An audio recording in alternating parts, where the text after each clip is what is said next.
오늘은 가정의 달 둘째 주일, 어버이 주일입니다. 자녀를 키우시느라 그동안 우리 부모님들이 흘리신 수고의 땀과 눈물이 얼마나 귀한지 모릅니다. 그 아름다운 부모님의 헌신을 하나님이 기쁘게 받으신 줄 믿습니다.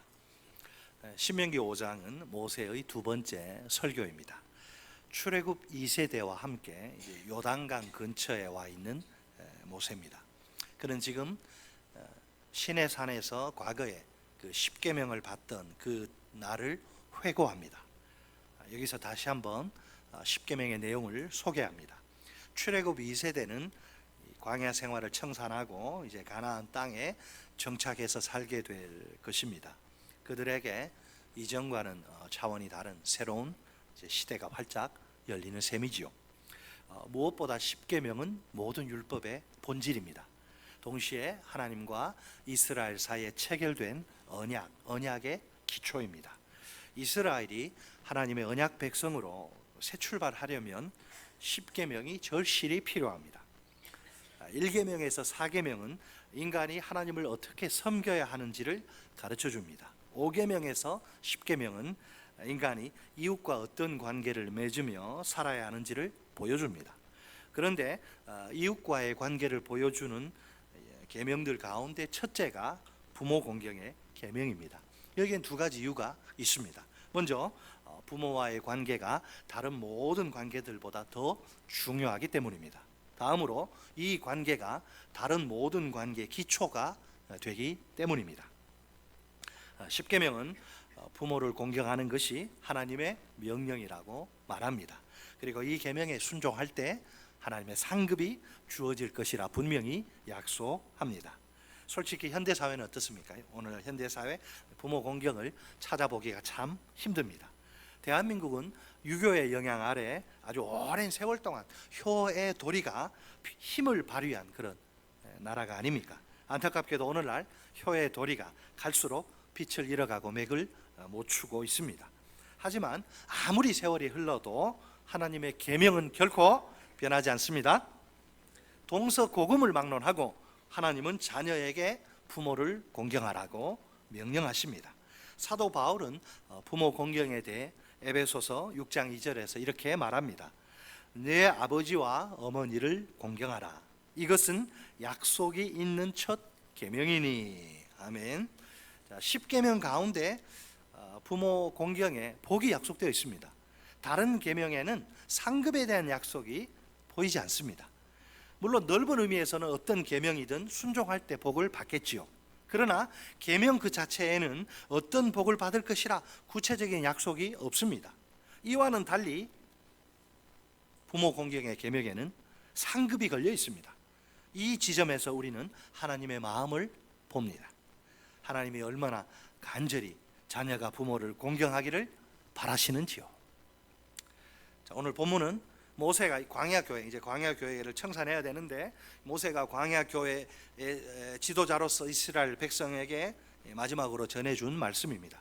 모세는 이스라엘의 자녀들에게 이제 가나안 땅에 들어갈 텐데 부모 공경해라, 부모 공경을 명령합니다. 아울러 부모를 공경하는 자들에게 하나님이 약속하신 복을 언급합니다. 하나님의 약속은 크게 세 가지죠. 첫째, 16절에 너는 내 하나님 여호와께서 명령한 대로 내 부모를 공경하라. 그리하면, 자, 조건부 약속입니다. 성경의 많은 부분이 그렇습니다. 이런 조건을 충족시키면 내가 거기에 대한 대해서 이런 복을 주마. 자, 공경하면 어떻게 돼요? 내 하나님 여호와가 내게 준 땅에서 뭐가 길고 내 생명이, 내 명줄이 길 것이라. 내 생명이 길다. 첫째는 생명이죠. 자, 하나님은 부모를 공경하는 자녀에게 뭘 약속하세요? 장수, 오래 사는 것을 약속하십니다. 오늘날 이게 별로 마음에 와닿지 않아요. 왜? 100세 시대라 장수는 그리 이게 특별한 그 상급이 아닐지 몰라요. 시큰둥합니다. 장수 장수 좋나. 그렇지만 이스라엘 백성이 모세로부터 이 계명을 받을 당시는 우리 시대와 많이 다릅니다. 그 당시에 무슨 변변한 약국이 있습니까? 병원이 있습니까? 의사가 있습니까? 그냥 병 걸리면 다 죽는 거예요. 그래서 온갖 그 질병, 오늘날 같으면 항생제 하나만 해도 살아날 그런 여러 가지 질병, 또 툭하면 그냥 전쟁, 이런 나이에 대부분의 사람이 다 죽습니다. 그런 상황에서 너는 장수할 거야, 네 생명이 아주 길 거야, 약속 어떤 의미일까요? 우리하고는 다르겠죠. 우리의 느낌과는 차원이 다른 느낌으로 다가올 것이 분명합니다. 동의하십니까? 네. 아주 이분들에게 이보다 더 큰 축복은 없어요. 둘째, 땅입니다. 땅. 여기 보니까 16절에 그리하면 내 하나님 여호와가 내게 준 땅이에요. 이 땅은 내가 노력해서 얻은 게 아니라 주님이 은혜로 선물로 주신 거예요. 그래 내가 받은. 항상 원칙은 주님이 주시고 우리는 받는 겁니다. 내가 노력해서 얻는 게 아니고 땅인데, 요즘도 여러분 땅 소유한 사람들은 뭐 떵떵거리고 큰 소리 막 치죠. 부자입니다, 부자. 이 계명이 선포될 당시는 어떨까요? 현재보다 더 땅이 훨씬 중요합니다. 이때는 농경사회, 땅 파고 흙 파고 쟁기 끌고 농사지어서 먹고 살던 사회. 농사가 얼마나 힘들어요. 물론 목축업에 종사하는 사람들도 있지만 그들조차 땅에서 나는 그 초목이 있어야 짐승을 길러 먹이고 기르는 거예요. 그래서 이스라엘 백성에게 땅은 단순한 재산 정도가 아니라 삶의 뿌리요 터전입니다. 자기와 가족 그리고 후손들이 거기서 대대로 생명을 이어가야만 합니다. 그렇다면 이스라엘 백성에게 땅에서 이제 복을 누리리라. 이 땅 내게 준 땅에서 생명이 길고 복을 누리라. 이게 약속은 어떤 느낌일까요? 가슴이 정말 쿵쿵 뛰게 만드는 그런 놀라운 상급이 아닐까요? 이처럼 하나님은 그들이 가장 원한 것, 그들에게 가장 필요한 이것을 상급으로 거십니다. 셋째, 복이죠. 복을 준다 그랬는데 하나님은 부모를 공경하는 자에게 복을 약속하십니다. 단지 영적인 복만을 가리키는 게 아닙니다. 물질의 복을 포함해서 일반 섭리 차원에서, 은총 차원에서 받는 모든 복을 뜻합니다. 늦은 비와 이른 비, 농사는 천수다백에서 하늘 보고 비가 안 오면 다 망하는 거거든요. 비가 누가 주세요? 하나님이 그렇게 비를 주시고 적당한 기온과 농작물이 잘 자라도록 그렇게 하시는 거죠. 자, 흔히 뭐 사람들이 뭐 예나 지금이나 착각하는 게 하나 있는데, 하나님 없이도 얼마든지 내 지혜, 내 건강, 내 노력으로 복을 받을 수 있다 이 생각을 하죠. 사실은 절대 그렇지 않습니다. 하나님이 축복의 문을 꽝 닫으시면 열 사람이 아무도 없습니다. 반대로 하나님이 그 문을 활짝 열어 제끼면 닫을 사람이 역시 한 명도 없습니다. 믿습니까? 모든 복은 내게서 오는 게 아니라 모든 복은 오직 하나님께로부터, 저 위에서 빛들의 아버지께로부터 모든 좋은 것은 다 아버지께로부터 우리에게 오는 겁니다. 복은 오는 거예요. 하나님은 만복의 근원입니다. 하나님께 잘 보여야죠. 복 받고 싶다면. 하나님의 눈 밖에 나면 안 되는 거예요. 이처럼 하나님은 부모를 공경하는 사람에게 두 가지 복을 약속하십니다. 하나는 하늘의 신령한 복이요, 또 하나는 땅에 기름진 복입니다. 자, 하나님이 얼마나 큰 상급을 부모 공경의 계명에 거시는지 보세요. 우리 하나님은 방학이 없고 휴가가 없고 그렇습니다. 우리 하나님은 지금도 온 땅을 두루 살피십니다. 자신의 계명을 지키는 자들을 찾으십니다. 그들을 만나시면 기뻐하시면서 마음껏 복을 부어 주십니다. 따라서 우리는 오늘 어버이 주일인데 부모를 깊이 공경해서 복을 누리는 성도들이 되어야겠습니다. 자, 그렇다면 부모를 공경한다는 것의 의미는 무엇일까요? 공경의 가장 기본적인 개념은 무거운 거예요. 아주 부모는 무거운 분입니다. 부모를 가볍게 여기지 말고 아주 내 인생의 중요한 분으로 생각하라는 겁니다. 깊은 존중심과 두려움, 따뜻한 사랑으로 부모를 섬기라는 것입니다. 자녀로서 우리는 내 부모를 존중해야 합니다. 부모를 내 인생에서 아주 중요한 분으로 생각해야 합니다. 자식만 중요한 게 아니고 내 부모가 내 인생에서 너무너무 중요하다. 이 VIP죠. 전도 대상자는 아니고 아주 중요한 분으로 생각해야 합니다. 뭐 예수 안 믿으면 VIP가 되겠지만 그분들 앞에서 머리를 숙여야 합니다. 물론 내 부모는 사회적 지위가 높을 수도 있고 그렇지 않을 수도 있습니다. 인격적으로 아주 고매해, 그래서 훌륭한 분일 수도 있고 그렇지 않은 분일 수도 있습니다. 소유 재산이 많을 수도 있고 그렇지 않을 수도 있습니다. 그러나 그 모든 형편과 상관없이 나는 자녀로서 부모를 공경해야 합니다. 그것이 모든 자녀의 마땅한 도리입니다. 빠져나갈 수 있는 자녀가 없어요. 자, 그러면 도대체 그 이유가 무엇일까요? 왜 내가 부모가 나한테 해준 게 뭐가 있는데, 내가 왜 이 집안에 태어나가, 내가 이 고생인데, 가진 거 없고 못 배우고 우리 부모 뭐 왜 내가 왜 부모를 공경해야 돼? 여러분 그렇게 누가 묻는다면 뭐라고 대답하시겠습니까? 머리 극적이면서 글쎄 이러면 안 됩니다. 뭐라고? 부모가 나를 낳아주신 분들이기 때문입니다. 부모는 나란 존재가 이 세상에 태어나게 하신 분들이기 때문입니다. 어느 날 갑자기 하늘에서 뚝 떨어져서 존재하는 사람, 그런 사람이 어디 있어요? 한 명도 없어요. 그런 사람. 나는 부모로부터 살과 피를 받아서 태어난 자녀입니다. 그러므로 나는 내게 생명을 주셔서 존재하게 하신 부모를 공경해야 합니다. 분명 성경을 보니까 여러분 이 세상 교육은 체벌을 금지합니다. 체벌하면 신고하면 바로 이제 부모도 알짤 없습니다. 그러나 성경은 자식을 때리라 그래요. 자식 때려야 됩니다. 분명 성경은 자식이 잘못된 길로 갈 때 매를 들어서라도 때려서라도 후려쳐서라도 바로 잡으라고 명령합니다. 다 큰 자녀는 못 때리겠지만, 하지만 부모가 올바르지 않아, 부모가 좀 이상해, 그래도 자식이 부모를 징계할 수 있습니까? 못합니다. 부모는 자식이 징계하는 게 아니라 징계할 수 없습니다. 부모는 어떤 경우에라도 자식이 존중해야 할 대상이기 때문입니다. 신명기 27장 16절은 모든 이스라엘 백성이 반드시 아멘으로 응답해야만 하는 그런 말씀입니다.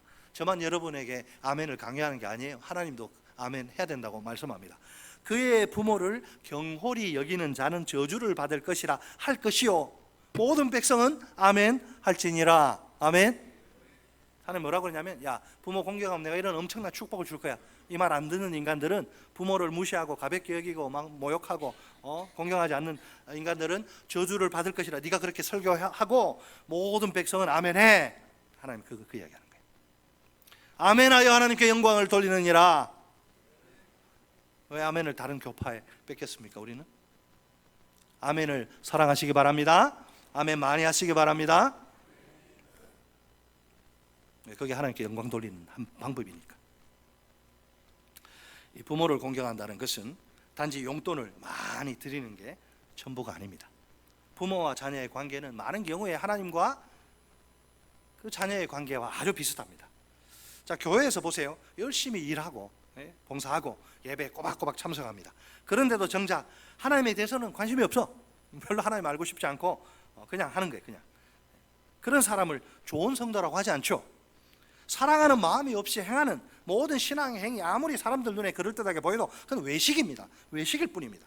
사랑이 없으면 우리의 행동은 아무것도 아닙니다. 하나님 받지 않아요. 만약 자녀가 부모에게 외적인 의무를 다할 뿐 공경하지 않으면 어떨까요?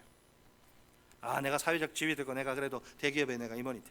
내가 교사 평생 내가 교편 잡은 내가 교사인데 다 주변에서 보는데 어버이날 내가 부모 찾아가서 이렇게 해야죠. 그죠? 안 하고 집에 있으면 안 되잖아요. 체면 때문에. 내가 또 교회에서 직분자인데 내가 부모 어버이 잘 해야지. 의무를 다 하는데 공경을 하잖아요. 자, 그 사람은 좋은 자녀입니까? 좋은 자녀 아니죠. 자, 만일 자녀가 외적인 의무조차 그냥 내팽개치고 나 몰라라 한다면 뭐 부모가 병들든 죽든 말든 알아서 그냥 당신 인생 책임지셔, 이러면 어떨까요? 자, 거북하고 불편한 말이지만 사실상 그런 사람이라고 할 수 없습니다. 하나님이 보실 때 그런 사람이 아닙니다. 부모 공경은 단순히 외적인 의무를 감당하는 게 전부가 아닙니다. 이 부모 공경의 다른 얼굴은 뭐냐? 사랑입니다. 사랑. 그러니까 사랑이 외적인 의무와 어깨동무하고 어깨 걸고 아니면 의무를 업고 가는 게 이게 바람직하죠. 사랑과 의무가 같이 가야 되는 거예요. 하나님을 향한 사랑 없이 그분을 진정으로 섬길 수 있을까요? 불가능합니다. 부모 공경도 똑같습니다. 물론 겉으로 흉내를 낼 수는 있겠죠. 사람들 속을 수 있어요. 그러나 진짜가 아니라 가짜입니다. 만약 사랑 없이 하나님을 섬기려 한다면 어떨까요? 또 사랑 없이 부모를 공경하려 한다면 어떨까요? 그것은 둘 다 외식일 따름입니다. 마음을 주지 않는 섬김, 마음이 실리지 않은 공경, 이건 있을 수 없습니다. 헛수고예요, 헛수고. 사실 부모 공경은 모든 자식의 의무입니다. 만약 부모 공경이 그냥 저절로 쉽게 된다면 어떨까요? 그냥 가르쳐주지 않아도, 그냥 강조하지 않아도 그냥 다 태어나서 이제 의식이, 아, 이분이 내 엄마, 이분이 내 아빠네, 아, 열심히 내가 섬겨야지 막 부모 공경이 이렇게 저절로 누구나 쉽게 그렇게 할 수 있다면 어떨까요? 하나님이 굳이 이렇게 뭐 상급까지 거시면서 굳이 명령하실 필요가 뭐가 있겠어요? 안 되니까 이게 이렇게 상을 딱 걸고 하라는 거죠. 여러분, 부모에게 불효하는 거 쉽습니다. 불효는 뭐 그냥 자동으로 돼요. 인간의 이 본성 자체가 모든 권위에 대해서 일단은 거부하는 그런 성향이 있기 때문에, 권위에, 요즘 특별히 이 권위에 대해서 별로, 부모에게 불효를 저지르기 위해서는 내 특별히 무슨 뭐 학원 다니고 뭐 훈련 받고 필요 없습니다. 그냥 가만히 있어도 저절로 불효는 되는 거예요. 불효는. 그렇지만 부모를 공경하기 위해선 성령의 은혜가 절실히 필요합니다. 은혜를 받아야 내가 부모를 사랑하고 공경할 수 있습니다. 자, 어떤 어머니의 가정에 보면 다양하잖아요. 어머니 아버지가, 어떤 어머니는 그냥 삭바느질로 그냥 자식을 위해서 자신의 모든 것을 희생하신 분일 수 있습니다. 그리고 아버지는 가장의 그 무거운 책임 때문에 아버지는 휴가 같은 것도 모르고 헌신적인 수고로 가정을 부양하신 분일 수 있습니다. 학벌이 좋고 또 인격도 좋은 분일 수 있습니다. 막대한 재산까지 소유한 분일 수도 있습니다. 만약 내 부모가 이런 분들이라면 부모 공경은 어려운 일이 아닐 것입니다. 그러나 대부분의 자녀에게 부모는 이런 분들이 아닙니다. 어쩌면 내 부모에게 윤리 도덕적으로 아주 큰 문제가 있을 수도 있습니다. 자녀를 돌보기는커녕 그냥 무관심으로 방치한 사람이 내 부모일 수도 있습니다. 우리 주변에 이 부모로부터 육체적, 정신적 폭력, 학대를 당한 자녀들이 생각보다 많습니다. 부모의 방치로 마음이 이게 막 골마 터져서 마음에 상처, 흉터를 안고 사는 자녀들도 제법 많아요. 부모의 경제적 무능력으로 그냥 아주 어린 나이부터 신문 배달하고 고달픈 인생을 사는 자녀들도 우유 배달하고 꽤 있습니다. 부모의 무관심과 도박, 음주 속에서 시퍼렇게 피멍든 가슴 부여잡고 사는 자녀도 많습니다. 상담하고 공부하고 가족 상담하면 아주 그냥 그러니까 사람들의 오늘날 대부분의 문제는 원가정이에요. 뿌리가 보면 원가정에서 내가 제대로 좋은 걸 보지 못해서, 어쨌든 그거 이야기하자면 한도 끝도 없고. 자, 그래서 부모 이제 이렇게 의절한 그 자녀들 많거든요. 부모하고 이런 부모와 연락을 끊고 살 수도 있으면 전화번호 바꾸고 이사 가고 막. 왜? 부모의 얼굴 보는 게 견딜 수 없는 이게 고통이기 때문에. 그런 자녀에게 부모를 공경하라? 순종하기엔 이거 너무나 힘든 게며 죽는 것보다 이게 더 힘들어요. 그런 자녀에게 부모 공경하라는 거는. 자, 그러면 자녀가 이제 부모를 공경하지 못하게 막는 걸림돌은 무엇일까요? 부모에게서 받은 상처예요. 상처. 공부 좀 못했다고 돌대가리라 그러고 막 나가 죽어라 그러고, 너 어디서 왔냐? 너 영도다리 밑에 주워왔다 이러고 막 다리 밑에 주웠다 그러면 얼마나 놀래 얘가. 부모에게 받은 상처가 이게 아물지 않아서 그래요. 아물지 않아. 이 상처가 흉터가 너무 아픈 거예요. 그것이 부모와의 관계를 꺼리게 만들고 인격적인 소통을 멀리하게 하고, 그래서 부모를 공경하려면 이 부모와의 깨어진 관계가 회복되는 것이 급선무입니다. 관계가 회복되는데 어떻게 공경합니까? 일단 우리가 부모와의 관계를 회복하려고 할 때 꼭 기억해야 할 것이 있습니다. 부모에 대한, 말이 좀 이상할 수 있는데, 부모에 대한 지나친 기대를 버려야 한다는 것입니다. 자, 뭔 말이죠? 내가 이렇게 효도하면 우리 부모가 감동받아가지고 틀림없이 변할 거야. 기대하지 마세요. 어르신도 죄송합니다. 이게 실제 그래요. 아무리 자녀 입장에서 아무리 잘해드려도 부모에게 이게 통하지 않을 수가 있기 때문에, 자녀에게 내가 효도 받는다 이렇게 부모가 생각하지 못하는 거죠. 다 그런 게 아니라 이런 부모도 있다는 겁니다. 그저 그렇게 변하지 않는 모습으로 계속 그냥 사실 수 있습니다. 그럴지라도 우리는 부모를 사랑해야 합니다. 왜? 하나님 때문에. 하나님 때문에 부모를 사랑해야 합니다. 사실을 말하자면 이 부모를 공경하는 것은 정말 쉽지 않은 일입니다. 머리로는 알아요. 마음의 이 상처, 이 흉터는 쉽게 사라지지 않기 때문입니다. 오랜 세월이 흐른다고 이게 자연스럽게 없어질 상처가 아닙니다. 엄마, 아빠, 그때 왜 제게 그러셨어요? 왜 그러셨냐고 저한테. 논리적으로 이게 설득해서 이게 해결될 문제도 아닙니다. 수십 년 전의 일이 마치 어제 일처럼 생생하게 막 불쑥불쑥 그냥 이게 떠오르는 거예요. 이게 트라우마가 돼가지고 얼마나 괴롭겠어요. 마음 깊이 배어서 흔적으로 남은 흉터 상처는요 한두 번 그냥 부흥해서 은혜 받는다고 사라지지 않습니다.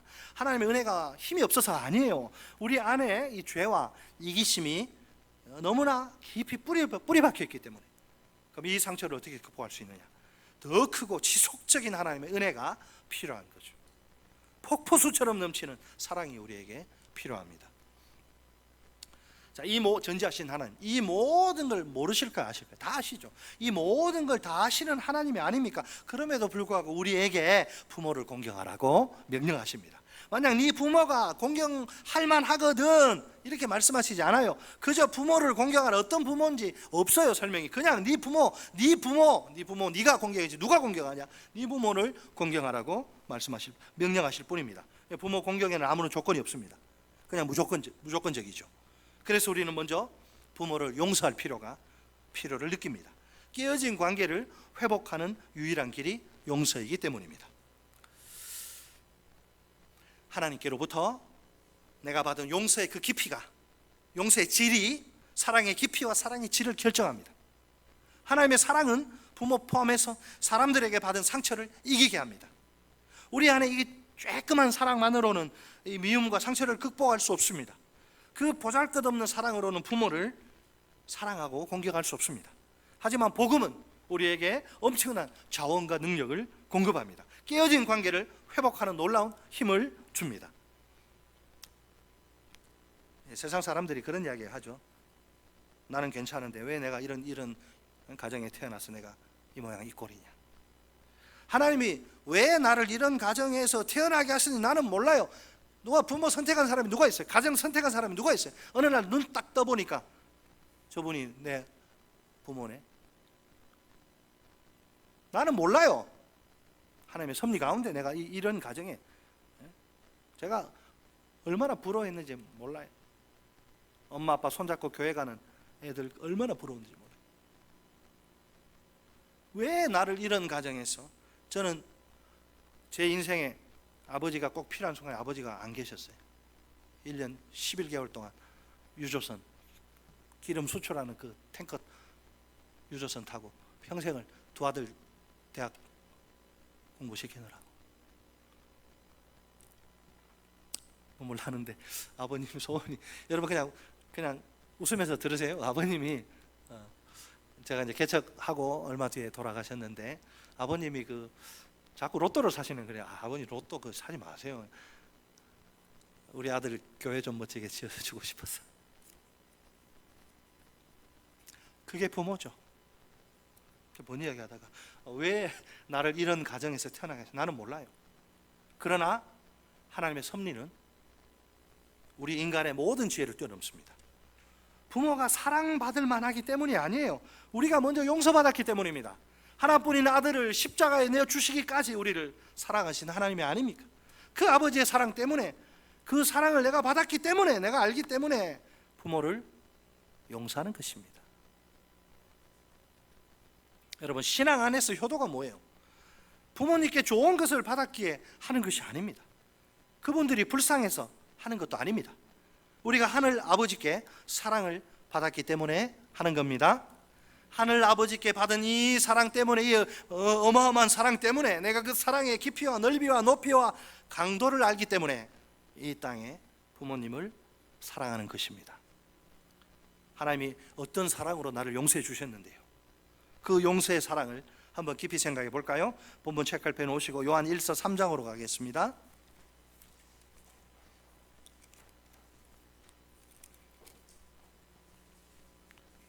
요한 1서 3장 1절, 그냥 성경 맨 뒷뚜껑 그 앞입니다. 390쪽에 요한 1서 3장 1절.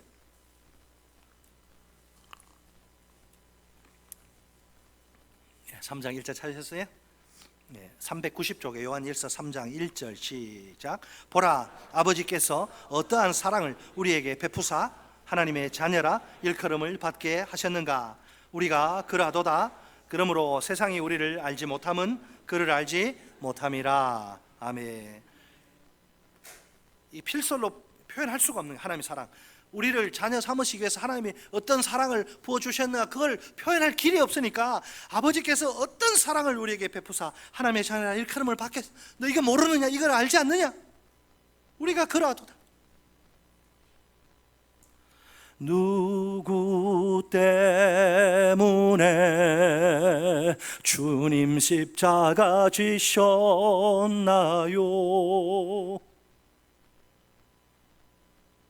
그 그 사랑을 아십니까? 우리는 모두 한 사람도 빠짐없이 죄 가운데 태어난 죄인들이에요. 하나님을 원수로 대하던 본질상 진노의 자식들, 마귀의 자식들입니다. 다 입양됐어요. 우리가 자기가 인생의 주인인 줄 알고 하나님을 대적하며 평생 불순종의 그런 삶을 살던 자들이에요. 그런 우리를 하나님이 그리스도를 주시기까지 사랑하십니다. 하나뿐인 자기 아들을 죽인 사랑, 우리 같은 벌레만도 못한 죄인들을 구원하시기 위해 자기 아들에게 우리 죄를 뒤집어 씌우시고 죽이시고. 여러분 성화나 이런 데 보면 예수님 십자가 달리실 때 뭐 이렇게 걸치고 있죠? 아니, 차마 그걸 할 수가 없어서 그렇게 다 벌거벗고 그렇게 십자가에 달리는 거예요. 그 수치와 모욕과 조롱, 나를 위해서 자기 치부를 다. 여러분,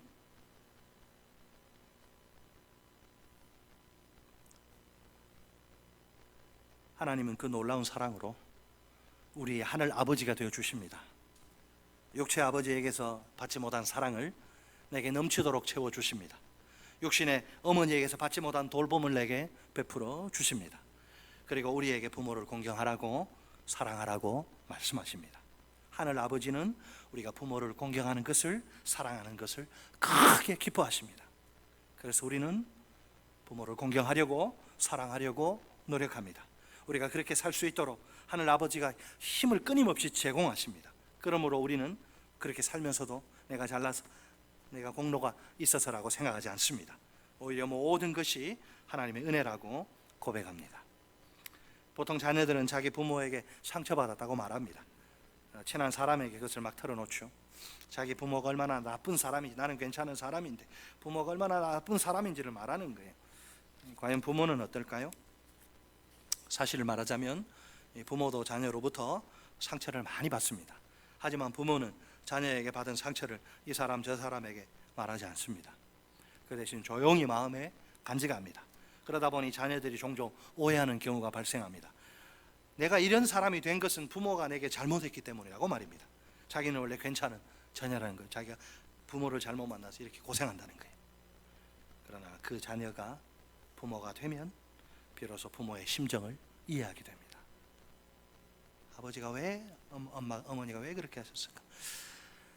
부모와 자식 관계도 갑을 관계가 존재합니다. 사랑을 더 많이 하는 쪽이 항상 을이에요. 갑이 아니고. 부모가 자녀의 허물을 말하지 않는 이유는 자녀가 잘해서가 아니에요. 자녀를 많이 사랑하기 때문입니다. 여러분, 사랑은 허다한 허물을 덮습니다. 약점을 들춰내고 사랑이 없어서 그래요. 원래 자녀를 향한 부모의 사랑이 다 그렇습니다. 늘 이렇게 겉으로 드러난 것보다 더 커요. 우리가 이 사실을 반드시 기억해야 합니다. 지나온 세월 한번 생각해 볼까요? 얼마나 쏜살같이 지나온 세월인가요? 부모님이 첫 손주 안으시고 환하게 웃으시던 때가 엊그제 같은데 그 손주가 벌써 청첩장을 돌리고 있네요. 우리에게는 시간이 얼마 남아 있지 않습니다. 때를 놓치면 아무리 땅을 치고 후회해도 소용없어요. 사랑하고 용서하며 살아도 짧은 인생의 날들입니다. 아직 부모님이 살아계시다면 하나님께 감사하세요. 그 자체가 커다란 선물입니다. 효도할 기회가 남아있기 때문입니다. 설사 부모님과의 관계가 깨어지는 상태라 해도 소망은 있습니다. 여전히 관계를 회복할 기회가, 사랑할 기회가 남아있기 때문입니다. 따라서 지난날의 그 가슴 아픈 기억들은 저 멀리 날려보내세요. 부모님을 진심으로 용서하세요. 최선을 다해 공경하세요. 그리하여 하나님의 복을 풍성히 누리는 성도들 다 되시기를 바랍니다.